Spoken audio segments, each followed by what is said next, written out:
Subscribe to our channel by clicking the subscribe button. Click the bell button and enjoy the latest uploads from our channel. अब एक और मिलता जुलता question मैं आपको करा रहा हूं। प्रीति एंड किमी दो पार्टनर्स हैं बच्चों। प्राइवेट यूज के लिए 16,000 at the beginning of every month and 9,000 at the end of every. Interest is 5। You got the idea. बहुत सिंपल सा क्वेश्चन है।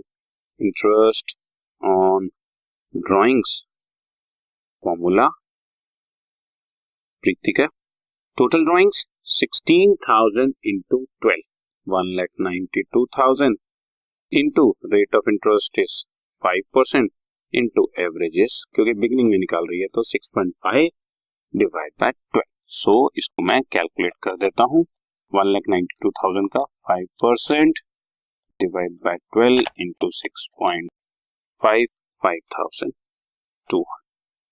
और किमी का भी बच्चों 9,000 at the end of every month, that means 1,08,000 into 5%, और क्योंकि at the end of every month है तो 5.5 बाय 12। ठीक है जी। अब ये 1,08,000 का 5% डिवाइडेड बाय 12 इंटू 5.5 2,475 इंटरेस्ट। सो बहुत सिंपल, सिर्फ और सिर्फ एवरेज पे आपको ध्यान देना है। ओके बच्चों।